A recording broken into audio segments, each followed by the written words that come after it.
Shalom Bapak Ibu Saudara yang terkasih dalam Tuhan Yesus Kristus. Puji nama Tuhan, kembali lagi kita di hari Minggu yang berbahagia ini untuk bersama-sama bersehati bersepakat beribadah kepada Tuhan Yesus. Mari satukan hati kita berdoa. Bapa, di dalam nama Tuhan Yesus Kristus kami mengucap syukur buat semua kebaikan, kemurahan yang Engkau kerjakan dalam segenap kehidupan kami ya Tuhan.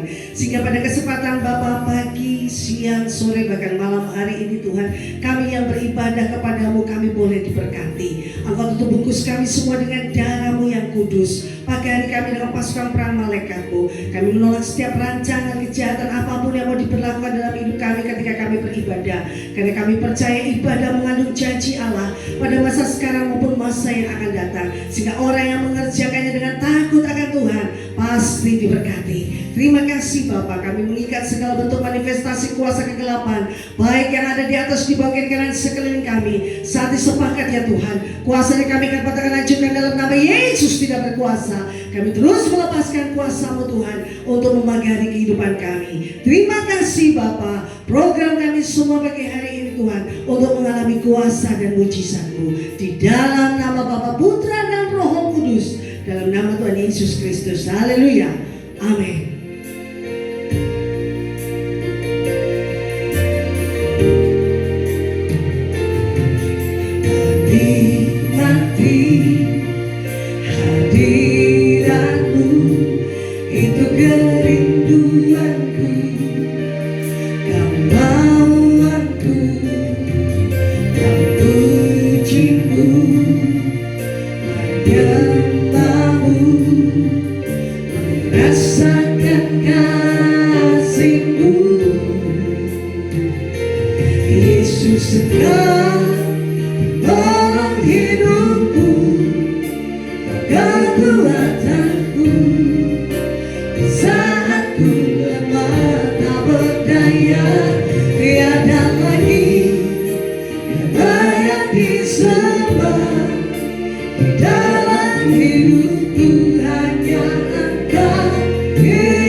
hidup kami.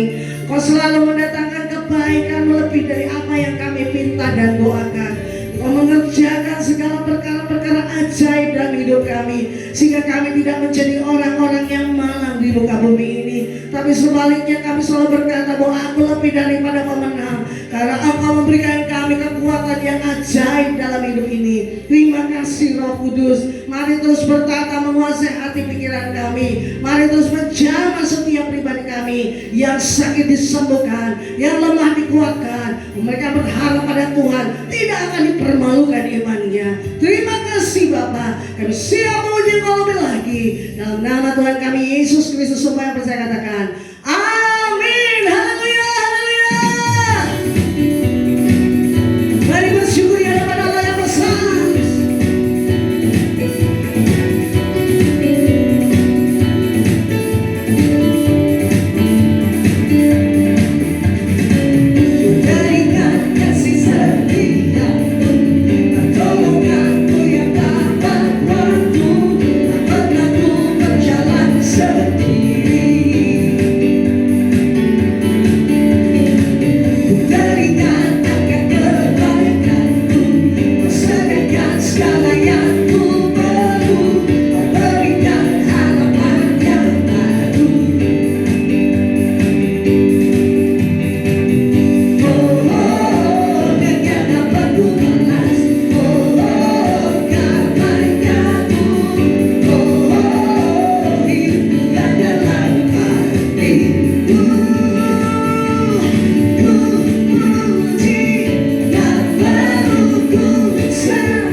bersemangat, Tuhan memberkati kita lebih lagi. Haleluya, amin. Kita masuk dalam ibadah lebih jauh lagi. Mari kita tundukkan kepala kita berdoa. Terima kasih Bapa Engkau terus merancangkan kebaikan bagi kehidupan kami. Sehingga pada kesempatan hari ini kami terus mengucap syukur. Dan Bapa, kami terus bersemangat di dalam Engkau, karena Engkau lah yang memberikan pengharapan yang baru dalam kehidupan kami, untuk kami selalu melihat janji-janji-Mu yang besar terjadi. Terima kasih Roh Kudus, terus bertata menguasai hati kami, pikiran kami, agar Bapa kami diberkati melalui ibadah yang kami kerjakan. Engkau mengurapi setiap tanah hati kami, untuk Bapa kami menyimpan perkara-perkara ajaib-Mu. Terima kasih Bapa di surga, kami menyerahkan segenap hidup ini dalam nama Tuhan Yesus Kristus. Haleluya. Amin.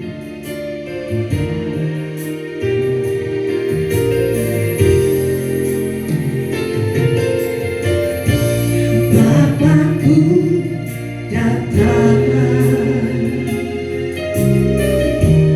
menyembahmu di sini. Ku percaya ada bagiku. Bapakku datang menyembahmu di sini.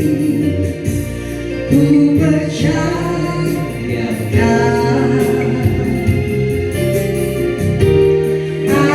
bagiku. Tak usah ku takut, sebab Kau sertaku. Tak usah ku bimbang, Kau di dalamku. Tak usah ku camat, Kau pelindung. Saat ku lemah, Kau kuatku. Yesus punya Dia.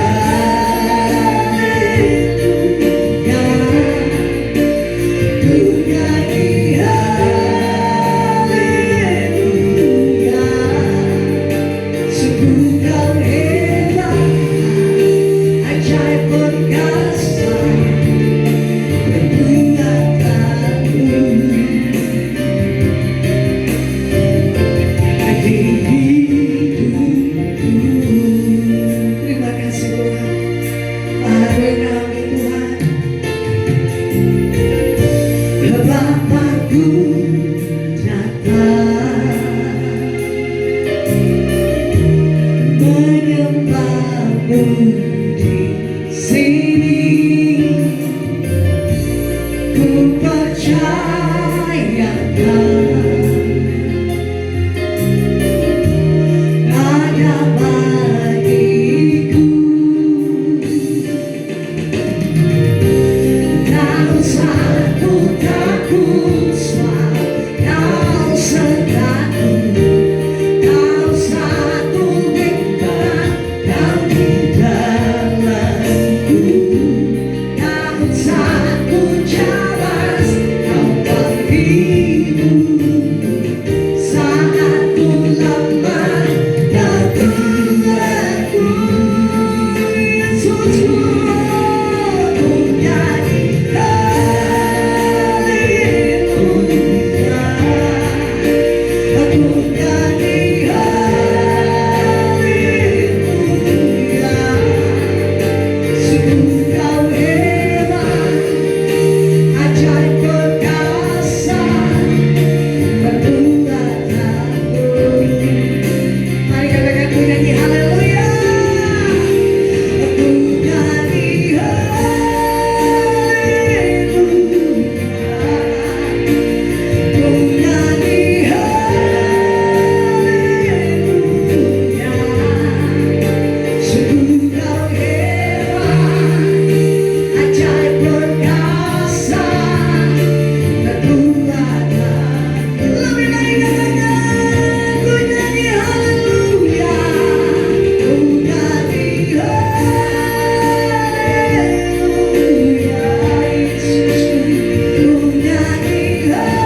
Yesus. Kembali kita akan merenungkan firman Tuhan, tetapi sebelumnya mari kita berdoa.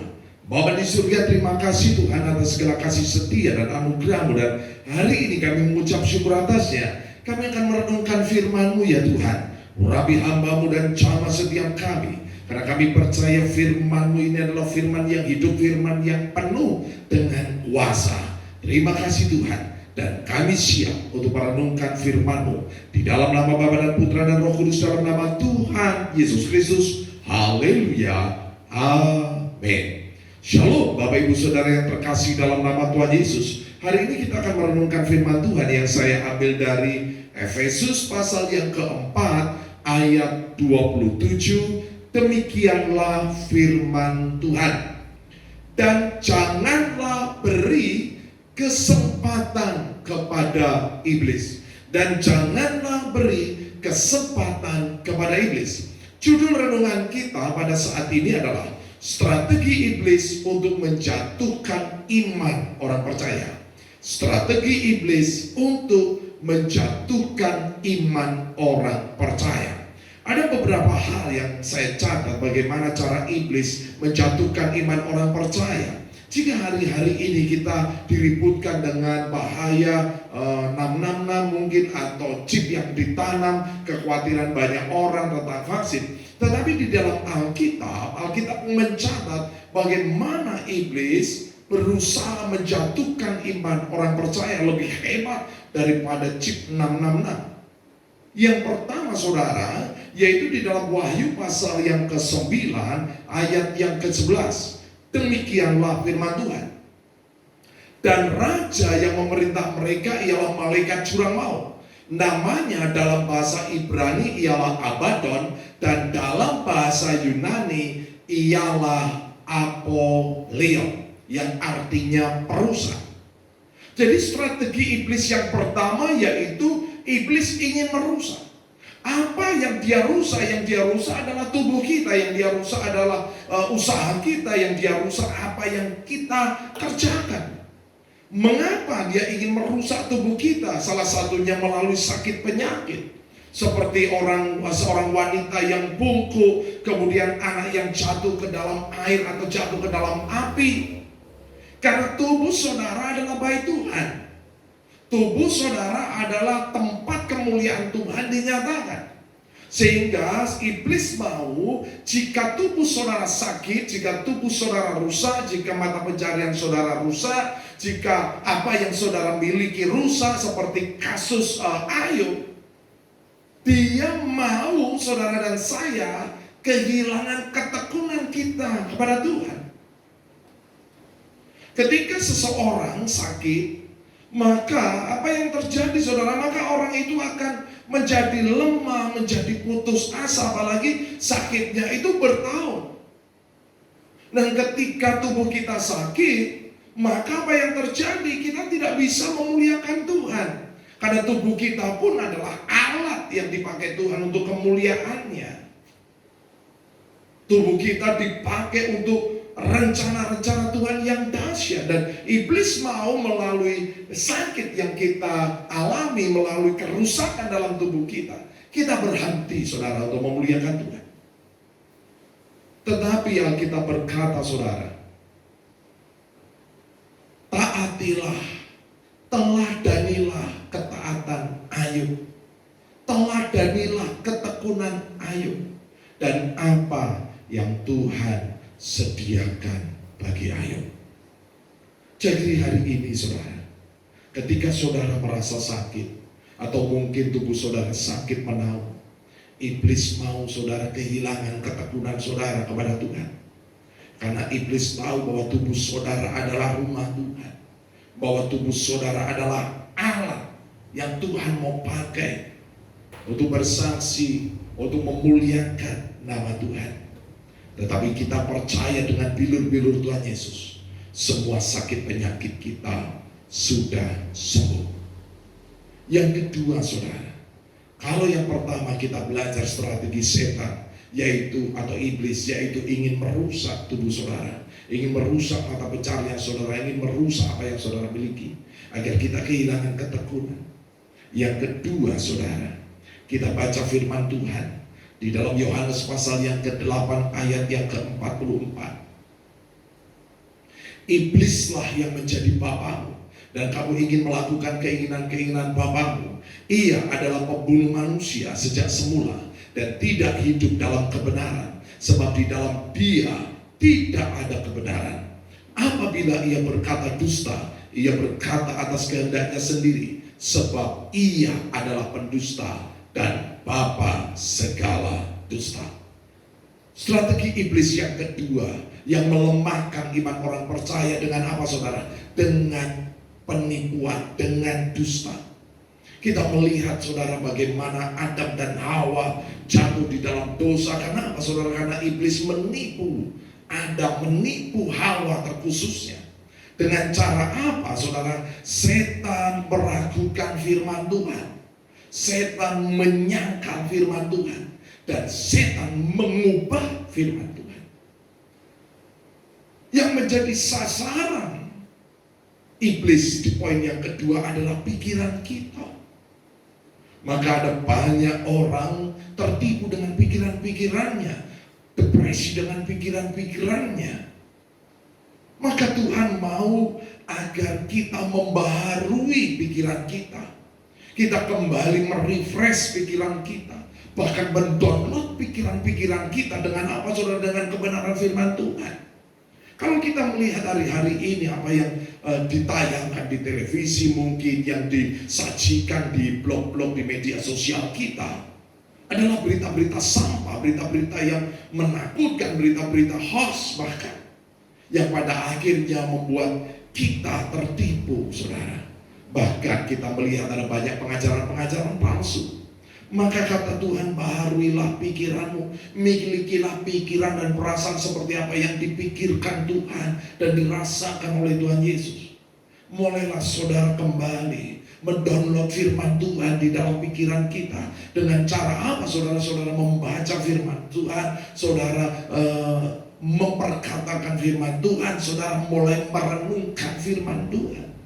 Sehingga firman itu hidup, memberikan pencerahan bagi kita. Yang ketiga, saudara, strategi iblis yang ketiga. Kalau kita sudah belajar yang pertama tadi, strategi iblis adalah dia ingin merusak tubuh kita, merusak bait Allah dalam hidup kita. Yang kedua, dia menipu pikiran kita. Yang ketiga, saudara, kita baca firman Tuhan di dalam Wahyu pasal 12 ayat yang ke-10. Dan aku mendengar suara yang nyaring di surga berkata, sekarang telah tiba keselamatan dan kuasa dan pemerintahan Allah kita dan kekuasaan dia yang diurapinya, karena telah dilemparkan ke bawah pendakwa saudara-saudara kita yang mendakwa mereka siang dan malam di hadapan Allah kita. Jika saudara tidak bisa dirusak tubuh saudara, atau saudara tetap teguh di dalam penderitaan, dia mulai menipu kita dengan pikiran-pikiran yang iblis masukkan sehingga kita kehilangan iman kita kepada Tuhan. Dan yang ketiga, ketika seseorang sudah tertipu, apalagi sudah tertipu dan jatuh dalam dosa, iblis mulai terus mendakwa kita, saudara. Dia terus mendakwa kesalahan yang saudara kerjakan. Hati nurani kita lah yang diserang oleh iblis.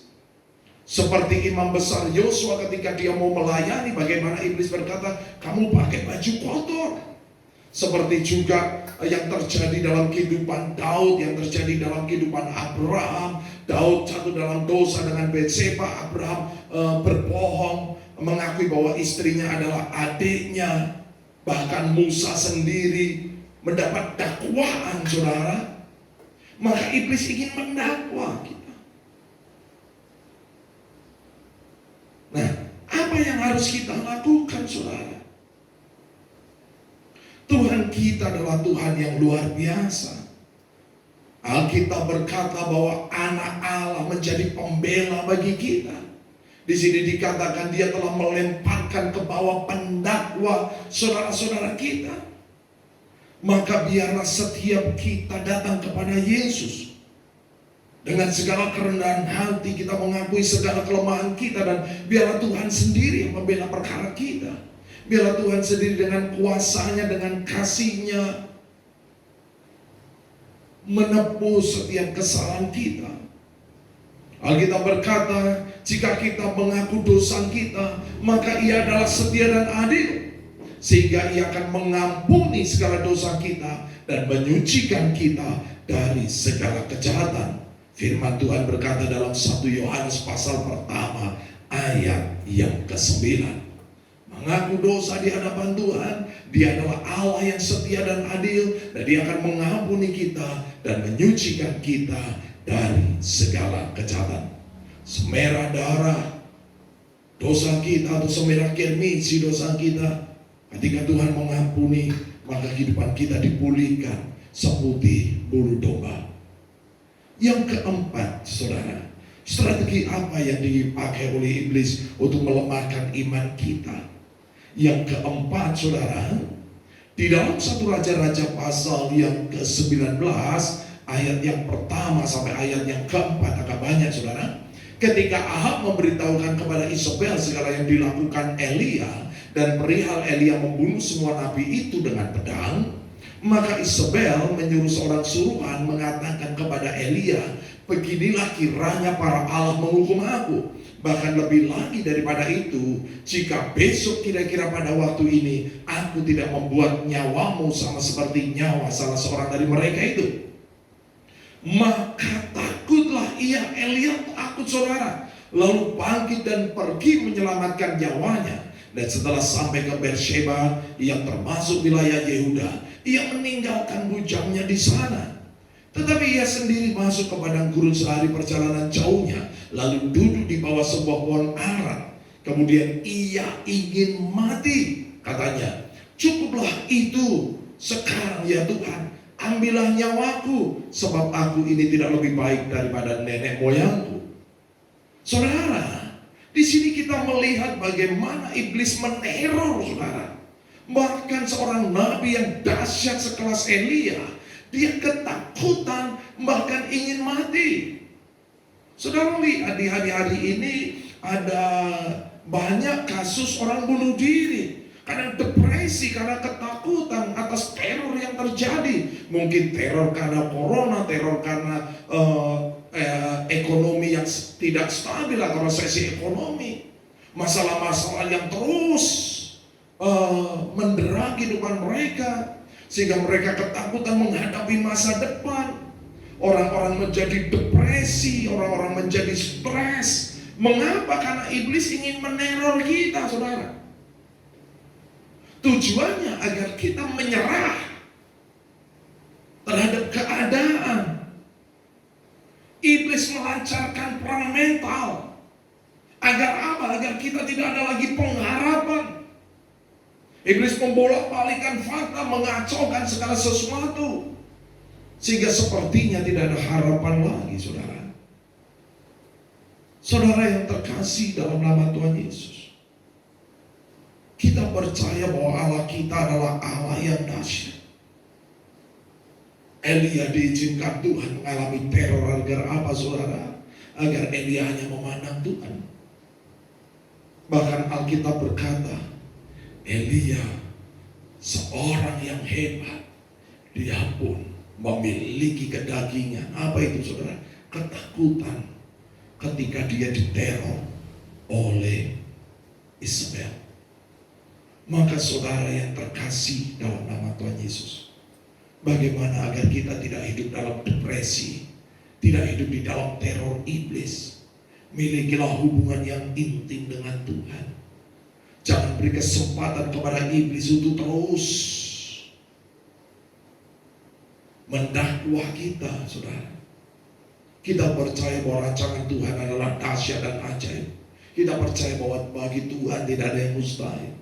Jika hari-hari ini perjalanan hidup saudara harus dibelokkan, rencana-rencana saudara mungkin diizinkan gagal dan saudara boleh diteror dengan segala ketakutan, maka serahkanlah rencanamu, serahkanlah kehendakmu di dalam kehendak Tuhan. Dan Elia menyerahkan kehendaknya kepada Tuhan. Dia ngikutin apa yang Tuhan mau. Di sini juga kita melihat saudara rencana Tuhan. Sebelumnya Elia mengalahkan nabi-nabi Baal, nabi-nabi Asyera. Dengan gagah berani dia membunuh ratusan nabi. Tetapi esoknya dia ketakutan. Disitulah kita tahu bahwa tanpa Tuhan kita bukan siapa-siapa. Maka teruslah dekatkan dirimu di dalam anugerah Tuhan.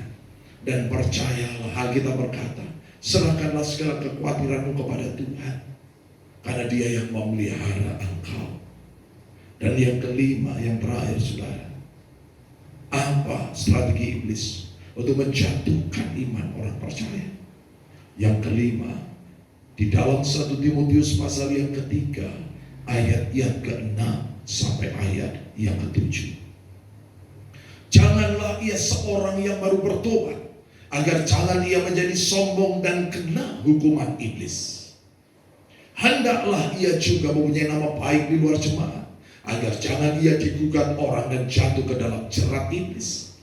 Jadi yang kelima yaitu kesombongan saudara.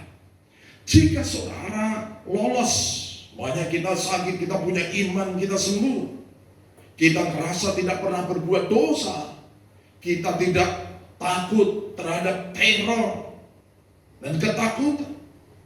Iblis saudara ingin membuat kita menjadi sombong rohani. Sekali lagi, jika saudara menang terhadap penyakit, tubuh saudara baik-baik saudara saja, hidup kita diberkati, kita taat firman, kita tidak ditipu oleh iblis, sehingga tidak ada yang mendakwa karena kita merasa tidak berdosa. Kita juga hidup baik-baik saja, segala sesuatu lancar. Hati-hati saudara. Kenapa? Karena iblis akan menggunakan strateginya yang kelima, yaitu apa saudara? Kesombongan. Maka ada sebuah istilah sombong rohani. Apa itu sombong rohani? Yang merasa tidak pernah buat salah. Padahal Alkitab berkata di dalam 1 Yohanes pasal pertama ayat 10 dikatakan saudara, jika kita berkata bahwa kita tidak ada berbuat dosa, maka kita membuat dia menjadi pendusta dan firman-Nya tidak ada di dalam kita. Ada banyak orang-orang Kristen sombong rohani merasa tidak pernah berbuat dosa. Ada banyak orang-orang Kristen yang sombong rohani ketika melihat orang lain jatuh dalam dosa, ketika melihat orang lain mengalami masalah, ketika orang lain mengalami kemalangan, ketika orang mengalami sakit penyakit, dia mulai menghakimi. Sepertinya mereka tidak disentuh oleh iblis. Saudara yang terkasih dalam nama Tuhan Yesus, kita melihat saudara bagaimana ketika Daud berbuat dosa dengan Batseba, Tuhan menghukum dia. Tetapi hukumannya lebih dahsyat ketika Daud mulai menghitung pasukannya. Ketika dia jatuh dalam dosa dengan Batseba, itulah dosa kedagingan. Tetapi ketika dia menghitung rakyatnya, karena dia merasa kuat, disitulah dosa roh, yaitu dosa kesombongan. Demikian juga ketika seorang anak bungsu dia meninggalkan bapaknya dan dia menghambur-hamburkan uang, itulah dosa kedagingan. Tetapi justru anak sulung yang tinggal bersama bapaknya, dengan segala kesombongannya, dia jatuh di dalam dosa roh. Saudara yang terkasih dalam nama Tuhan Yesus, hari ini kita telah belajar bahwa iblis memiliki strategi-strategi untuk melemahkan iman kita. Maka saudara yang terkasih dalam nama Tuhan Yesus, jika hari-hari ini Tuhan izinkan saudara mengalami sakit penyakit, percayalah bahwa tubuhmu adalah baik Tuhan. Percayalah bahwa Tuhan sudah menyembuhkan. Tetaplah teguh seperti Ayub. Jika iblis ingin menipumu, maka mulailah download firman Tuhan dalam pikiran. Baharui pikiran kita, metanoia saudara, dengan pikiran-pikiran yang baru di dalam Tuhan, agar kita tidak disesatkan oleh hikmat dunia, hikmat setan-setan maupun nafsu manusia. Yang ketiga saudara, Jika hari-hari ini saudara terus didakwa atas apa yang saudara kerjakan, mintalah pengampunan dan biar kasih Tuhan memulihkan kehidupan kita. Dosa semerah darah Tuhan ampuni, dan berbaliklah dari jalan-jalan yang jahat. Dan yang keempat, jika iblis terus meneror saudara dengan ketakutan, serahkanlah hidupmu kepada Tuhan. Terus saudara maju di dalam Tuhan. Jangan lemah seperti Elia. Bahkan ketika Elia ingin mati karena depresi, apa yang Tuhan kerjakan? Elia bangun dan makan, lanjutkan perjalanan hidupmu. Kita nikmati proses Tuhan, kita nikmati sekolah Roh Kudus ini, dan kita percaya Tuhan izinkan segala sesuatu karena Tuhan sudah mempersiapkan yang terbaik dalam hidup kita. Dan jika saudara merasa tidak pernah sakit, saudara merasa tidak pernah buat dosa, saudara merasa tidak ada yang didakwa dalam kehidupan kita, semua baik-baik saja, saudara merasa bahwa hidupmu nyaman-nyaman saja, segala sesuatu berhasil, janganlah kita jatuh di dalam dosa kesombongan, dosa keakuan, karena iblis dilempar dari surga karena dosa kesombongan. Haleluya, amin.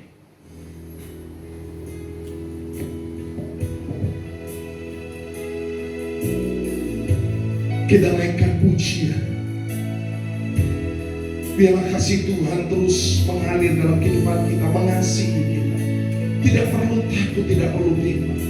Rendahkanlah dirimu di hadapan Tuhan, dan biarlah Tuhan memulihkan kehidupan kita.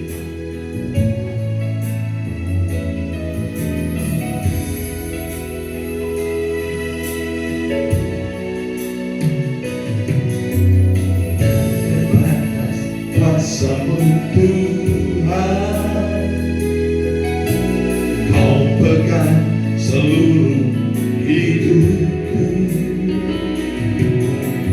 Kau setia di dalam suka dukaku. Harapan ku taruh dalam-Mu. Mataku tertuju padamu, seperti mata hamba pada tuannya mengalir.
yang marah padamu, tak akan kecewa. Semua yang marah padamu. Kita percaya bahwa iblis sudah dikalahkan, tetapi iblis belum menyerah, saudara. Biarlah kita masing-masing berdoa kepada Tuhan. Jika hari-hari ini engkau merasa bahwa tubuhmu tidak sehat, maka teruslah saudara masuk di dalam peperangan. Pakailah tubuhmu untuk kemuliaan Tuhan. Pakailah tubuhmu untuk Allah Tuhan. Tuhan izinkan agar kita terus berharap kepada Tuhan. Jika hari-hari ini engkau ditipu oleh jalan-jalan iblis, maka bahagilah budimu. Kembali kita minta firman Tuhan untuk menuntun kita. Jika engkau terus didakwa karena kesalahanmu di masa lalu, biarlah kita merendahkan diri di hadapan Tuhan, memohon belas kasihan dan pengampunannya, dan biarlah kuasa darahnya yang menyucikan hidup kita. Jika hari-hari ini engkau diteror dengan segala ketakutan, baik karena pandemi, baik karena resesi, baik karena masalah yang membuat saudara depresi, membuat saudara stres, membuat saudara putus asa, maka mulai hari ini pandanglah Tuhan, melekatlah kepada Tuhan dan percayalah bahwa Tuhan tak pernah meninggalkan kita. Jika saudara hari-hari ini baik-baik saja, sehat-sehat saja, diberkati dalam usaha, teruslah tetap rendahkan hatimu, agar kita tidak mencuri kemuliaannya dan menjadi sombong, bahkan menjadi sombong rohani, yang pada akhirnya memberontak kepada pemimpin kita, yang memberontak kepada Tuhan. Kita menjadi independen, artinya kita tidak mau diajar. Kita tahu strategi iblis, dan beberapa hari ke depan kita akan kembali mengingat kematian Tuhan, bagaimana iblis juga dikalahkan di kayu salib. Kita akan menerima perjamuan kudus, yaitu tubuh dan darah Tuhan Yesus. Kita siapkan hati kita, saudara. Kita angkat roti ini di atas kepala kita. Sebab apa yang telah kuteruskan kepadamu telah aku terima dari Tuhan, yaitu bahwa Tuhan Yesus pada malam waktu ia diserahkan mengambil roti, dan sesudah ia mengucap syukur atasnya, ia memecah-mecahkannya dan berkata, inilah tubuhku yang diserahkan bagi kamu. Perbuatlah ini menjadi peringatan akan aku. Di dalam nama Tuhan Yesus, inilah tubuh Tuhan Yesus. Makan dengan iman dalam nama Tuhan Yesus.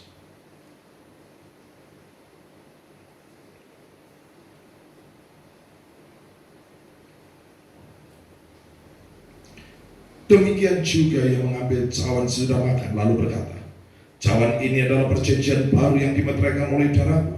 Perbuatlah ini setiap kali kamu meminumnya menjadi peringatan akan aku. Sebab setiap kali kamu makan roti ini dan minum cawan ini, kamu memberitakan kematian Tuhan sampai ia datang. Di dalam nama Tuhan Yesus, inilah darah Tuhan Yesus. Minum dengan iman dalam nama Tuhan Yesus.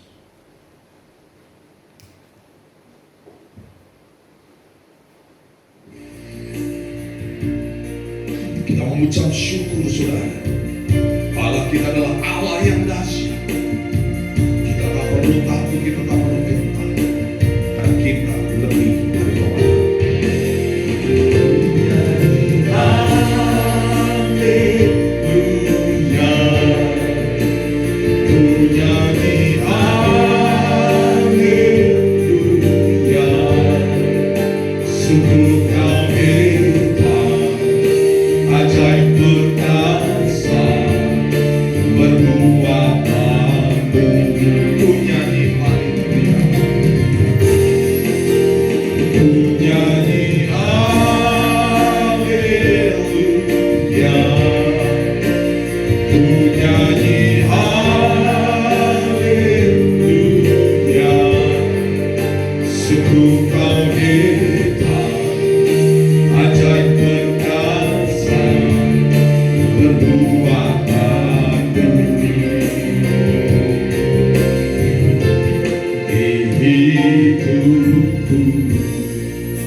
Bapa di surga, Ajar kami untuk terus berjaga-jaga, mempergunakan segala perlengkapan peperangan rohani. Ajar kami untuk terus melekat kepadamu ya Tuhan, untuk tidak menjadi takut dan gentar. Firman-Mu berkata, siapakah yang mengalahkan iblis, yang memiliki kesaksian tentang Engkau, dan yang bersatu dengan tubuh dan darah-Mu. Kuasa darah-Mu sungguhlah dahsyat ya Tuhan. Terima kasih atas anugerah-Mu. Engkau yang telah memilih kami, maka ajar kami untuk terus Tuhan melaksanakan amanat agung-Mu, agar kami pakai tubuh kami ini, kehidupan kami, segala yang kami miliki, bahkan segala yang Kau percayakan, untuk menjadi alat bagi kemuliaan nama-Mu. Baiklah jemaat Tuhan, angkatlah kedua tangan, arahkan mata rohanimu dan terimalah berkat dari Tuhan. Diberkatilah engkau yang tertanam di dalam taman Tuhan. Diberkatilah engkau laki-laki yang kau menjadi pohon terpantin kebenaran tanaman kesukaan Tuhan yang menceritakan tentang keagungan Tuhan. Diberkatilah engkau para wanita, engkau menjadi pohon anggur yang manis dan lebat yang tak pernah mengalami kekeringan sekalipun pada musim kemarau. Pakaianmu adalah kekuatan dan kehormatan, dan engkau akan tertawa tentang hari depan. Diberkatilah engkau anak-anak muda, engkau menjadi tunas zaitun yang berjalan dalam wibawa dan otoritas Allah. Seperti anak panah di tangan pahlawan, demikianlah hidupmu di tangan Tuhan. Tuhan Yesus datang untuk memberi hidup dalam kelimpahan. Maka engkau bersama anak cucumu tidak minta-minta roti, engkau bersama anak cucumu mewarisi bumi. Terimalah segala berkat Allah Bapa dan Sang dan Israel jasmani rohani, persekutuan kasih dalam Tuhan Yesus Kristus, sukacita damai sejahtera dalam Kuasa Roh Kudus menyertai kehidupan kita sampai Maranatha yang percaya sama-sama katakan amin.